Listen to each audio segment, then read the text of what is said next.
여러분 제발 에어컨 껐다 켰다 하지 마세요. 그럼 뭐야? 지금 벽걸이 정수형이니까 당장 인버터를 바꿔야 되는데 아우 이거 진짜 큰일 났네. 근데 시래기 이거 땡볕 아래 있는데 괜찮나? 안녕하세요, 품격 있는 리뷰 고이트의 군입니다. 여러분 이제 다가올 무더울 여름, 아마 지금부터 에어컨 트시는 분들 많을 거라고 예상이 되는데요. 여러분 근데 그거 아시나요? 온도에 관련된 제품들이 가장 전기를 많이 먹는다는 거. 솔직히 에어컨 틀면 시원한 거 누가 모르겠습니까? 우리가 걱정이 되는 건 전기세 폭탄 맞을까봐, 그게 두려운 거잖아요. 근데 결론부터 얘기하면 그냥 이제는 속편하게 하루 종일 트세요. 생각보다 전기세 얼마 안 나옵니다. 오늘 왜 이렇게 제가 자신있게 얘기하는지, 이 영상을 선택하신 분들 올 여름 아니 앞으로 평생 속 편하고 시원하게 지낼 수 있도록 제가 직접 전력 소모 테스트하면서 알아낸 에어컨 하루 종일 틀어놔도 되려 전기세를 아낄 수 있는 방법을 알려드리겠습니다. 아니 뭔 소리야, 어떻게 하루 종일 트는데 전기세가 어디어 적게 나오니? 당연히 껐다 켜야지. 아유 진짜 땀 빠져 돈 나오는 것도 아니고 내가 진짜 못 살아 정말, 이러시는 분들 오늘 에어컨 전문가분들도 알려주지 않은 고급 정보까지 알려드릴 테니까 이제 따로 알아보지 마시고 이 영상만 끝까지 보시면 됩니다. 제가 에어컨 전기세 완전히 종결시켜 드릴게요. 그럼 지금 바로 시작합니다. 자, 결론부터 말씀드리겠습니다. 여러분은 이제 이것만 기억하시면 됩니다. 첫 번째, 에어컨 이제 고를 때 무조건 정속형보다 인버터. 두 번째, 인버터 에어컨이라면 하루 종일 틀어놔도 된다. 오히려 껐다 켰다 하는 게 손해다. 세 번째, 정속형이든 인버터든 선풍기나 서큘레이터를 같이 틀어야 되는 건 필수다. 마지막 네 번째, 실외기는 열 관리만 잘해줘도 된다. 어때요? 쉽죠? 그 이유가 뭔지 이제부터 차근차근 하나씩 설명드릴게요. 자, 우선 우리가 쓰는 에어컨은 크게 두 가지로 정속형과 인버터 모델이 있습니다. 정속형 모델은 보통 예전 모델에 많이 들어갔는데 설정 온도까지 도달하면 작동을 멈췄다가 다시 실내 내부 온도가 높아지면 실외기가 작동되는 방식이에요. 멈춰 있다가 온도가 높아지면 다시 작동하기 때문에 순간적으로 전력을 과하게 끌어다 써서 전체적으로 봤을 때 전기세가 많이 나오게 되죠. 인버터 모델은 내가 정한 설정 온도까지 도달을 해도 실외기가 모터 속도만 약간 느려질 뿐이지 최소한의 전기만 사용해서 온도를 계속 유지할 수 있기 때문에 되려 전기세가 덜 나옵니다. 그래서 인버터 모델은 장시간 외출하지 않는 이상은 껐다 켰다 하는 게 정속형처럼 쓰는 거기 때문에 되려 손해예요. 그래서 동일한 시간으로 측정해 봤을 때 정속형이 12,000원이 나온다면 인버터는 8,000원 정도밖에 나오지 않습니다. 그럼 우리 집 에어컨이 정속형인지 인버터인지 확인해 봐야겠죠. 가장 쉬우면서 확실한 방법 알려드릴게요. 바로 전격 냉방 능력을 보면 됩니다. 에어컨 측면부를 보면 이런 스티커가 붙여져 있는 걸 확인할 수 있는데요. 인버터 모델은 냉방 능력과 소비 전력이 최소, 중간, 최대로 나눠져 있는데 정속형은 와트 수만 적혀 있습니다. 그래도 애매하다고요? 그럼 제일 확실한 방법은 인터넷에 제품 모델명을 검색해 보시는 게 제일 정확합니다. 인버터 에어컨은 국내에 2011년도부터 들어왔기 때문에 2011년도 이전에 샀다면 대부분 정속형이고, 반대로 10년 이내에 에어컨을 구매했다면 인버터의 확률이 굉장히 높은데요. 그런데 보면 한 가지 의문이 드실 겁니다. 저희 집은 벽걸이는 정속형이고 스탠드는 인버터인데요.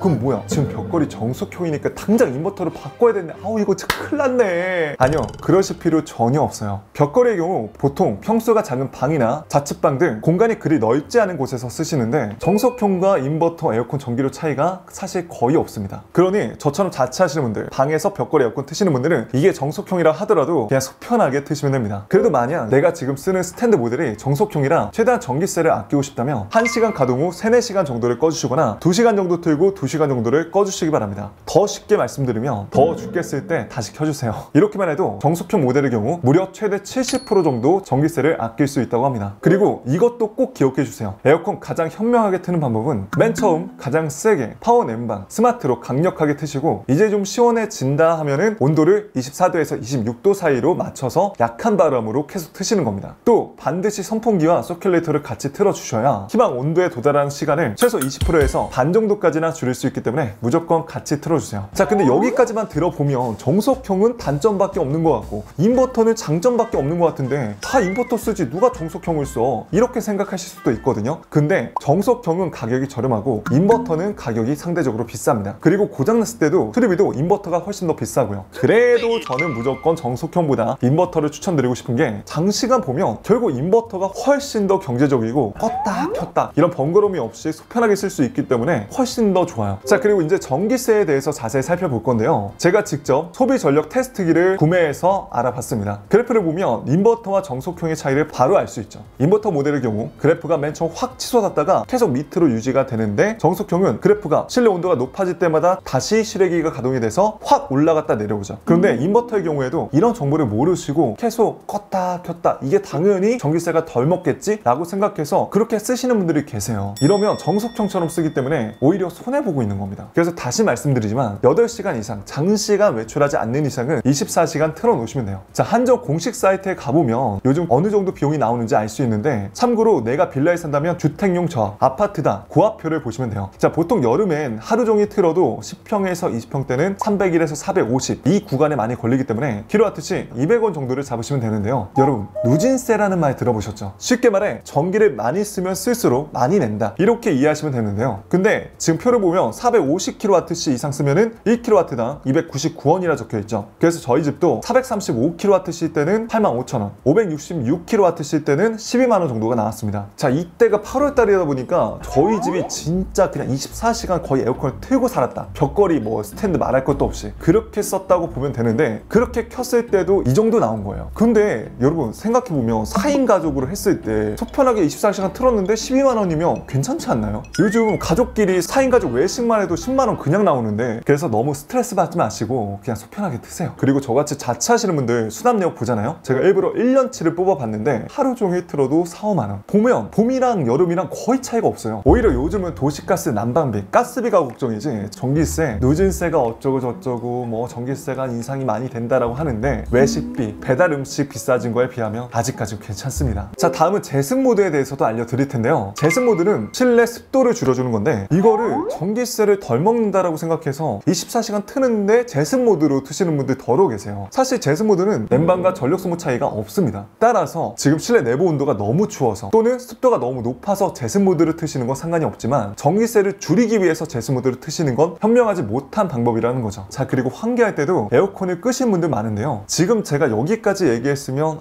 이제는 그냥 24시간 틀어도 되니까 환기할 때도 켜놔도 되겠구나, 센스 있는 우리 고라니 분들이라면 아실 것 같으니까 더 이상 말하지 않겠습니다. 그리고 끌 때는 송풍 모드나 건조 모드를 사용해서 꺼주시면 안에 세균이나 곰팡이가 증식되는 걸 방지할 수 있으니 이 부분도 꼭 기억해 주세요. 자, 그리고 청결 부분도 신경을 써주셔야 되는데요. 아마 그러신 분 거의 없겠지만, 보통 에어컨이라는 게 장시간 안 썼다가 켜주잖아요. 그러면 안에 필터에 먼지가 진짜 많으니까 청소를 보통 해주시고 쓰실 건데, 혹시라도 지금 청소 안 하고 오랜만에 트시는 분들 반성하셔야 됩니다. 필터가 더러우면, 에어컨이 더러우면 그 먼지 결국 누가 먹어요? 우리가 에어컨 틀면 동시에 그 바람을 통해서 흡입하게 되는 거고, 게다가 냉방 효율까지 떨어집니다. 그리고 이 부분 진짜 중요하니까 딱 1분만 집중해주세요. 실외기 관리가 사실 제일 중요한데, 압축기라 불리는 실외기는 전력 소모가 가장 많이 발생하는 곳인데요. 이게 너무 열을 받거나 너무 먼지가 많이 낀다던가 공기순환이 제대로 안 돼서 열 배출이 제대로 안 되면 전력 소모가 훨씬 더 높아질 수 있고, 최악의 경우 화재가 발생할 수도 있습니다. 우선 실외기는 바람이 잘 통하는 곳, 즉 야외에 놓고 쓰는 게 좋습니다. 그래서 아마 대부분의 실외기는 주로 베란다 바깥쪽이나 야외에 설치가 되어 있는데요. 이게 비가 오면 빗물에 어느 정도 먼지도 씻겨 나가기 때문에 청소가 되는 부분도 있고, 또 빗물이 열을 식혀주기 때문에 전력 소모도 줄일 수 있죠. 그리고 밖에 놓는다고 해서 이게 뭐 빗물 때문에 고장이 나거나 문제가 생기는 건 아니기 때문에 여러분은 빗물 걱정 없이 속편하게 쓰시면 돼요. 근데 다만 여러분 이런 걱정 해보신 적 없나요? 지금 7, 8월 달 되면 그 땡볕 아래서 실외기가 있는데 이거 발열 괜찮나? 문제 없나? 제가 방금 실외기가 열을 너무 많이 받으면 전력 소모가 높아질 수 있고, 최악의 경우 화재 위험성도 있다라고 말씀드렸잖아요. 그러면 차양막이라는 걸 구매해서 설치해보세요. 쿠팡이나 네이버에 에어컨 차양막을 검색해보시면 만원도 안 하는 가격에 팔고 있는 제품도 많은데요. 근데 이게 보니까 뭐랑 비슷하게 생겼죠? 네, 편의점에 파는 은박지 돗자리랑 비슷하죠. 그래서 사실 은박지 돗자리가 있으신 분들은 실외기 위에다가 은박지 돗자리를 까시는 것도 좋습니다. 간혹 베란다 실내 내부에 실외기를 설치하신 분들 있는데, 그런 분들은 에어로드라고 해서 공기 열 배출이 잘 빠져나갈 수 있게끔 길을 만들어주는 게 있어요. 그런 제품 쓰시는 게 좋고요. 만약에 나는 그것도 귀찮다 하시면은 실외기가 앞쪽에 막힘없이 열기가 잘 배출되고 있는지, 또 후면부에 너무 답답하게 이것저것 물건이 쌓여서서 공기순환이 제대로 안 되거나 먼지가 너무 많이 쌓이진 않았는지, 이 정도는 꼭 확인해 주셔야 됩니다. 왜냐면 이게 저도 알아보니까 실외기가 이 본체 실내기보다 훨씬 더 비싸기 때문에 고장났을 때 수리비가 많이 나와요. 또 오래 쓰다 보면은 배관을 감싸는 테이프가 너덜너덜 거리기도 하고 불안한 경우가 덜어 있는데요. 그럴 경우 경우에는 철물점 가서 배관 전용 테이프를 구매해서 둘러주시기만 하면 됩니다. 자, 그리고 요즘은 창문형 에어컨도 많이 찾으시는데 실외기가 상대적으로 적어서 잠깐 나갈 때도 꺼두시는 게 좋고요. 창문형 에어컨은 저도 이제 장시간 써봤지만 이게 아무리 뭐 요즘에 소음이 줄어든다고 해도 물리적으로 실외기가 안쪽에 같이 붙어져 있기 때문에 우리가 쓰는 일반 에어컨보다 시끄러울 수밖에 없습니다. 그래서 창문형 에어컨은 메인으로 쓰시는 게 아니라 실외기 설치가 안 되는 곳이거나 방에 에어컨 설치가 어려운 곳에서 서브용으로 쓰셔야지, 뭐 이거 설치 간편하고 뗐다 붙였다 할 수 있으니까 이거 메인으로 써야지,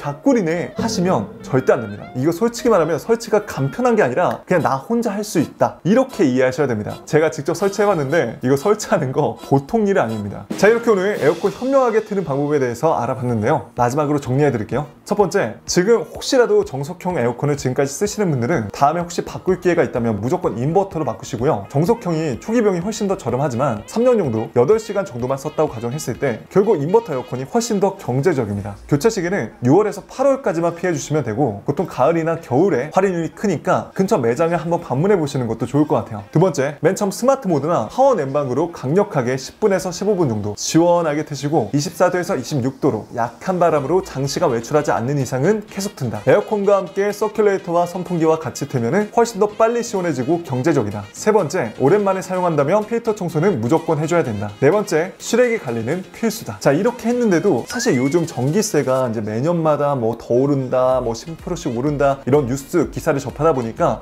뭐야 작년하고 별 차이 없는데 하실 수도 있어요. 그러면 그게 잘하고 계신 겁니다. 그리고 저는 그래요. 요즘 뭐 외식비 솔직히 데이트만 해도 5만원 10만원 그냥 쓰는데 전기세 몇만원 더 나온 거에 있어서 너무 두려워하지 마세요. 제가 오늘 알려드린 것만 지키면서 속편하게 트십시오. 혹시라도 주변에 에어컨 전기세가 걱정돼서 함부로 못 트시는 분들이 있다면 이 영상 꼭 공유해주세요. 자, 그러면 이만 저는 여기서 인사드리겠습니다. 오늘도 조금이라도 도움 되셨다면 좋아요와 구독, 띠링띠링 알람수까지 한 번씩만 꼭 눌러주시고요. 전 또 재밌고 유익한 영상으로 인사드리겠습니다. 지금까지 전 품격 있는 리뷰 고인티벨 곤이었습니다. 긴 영상 시청해주셔서 감사합니다.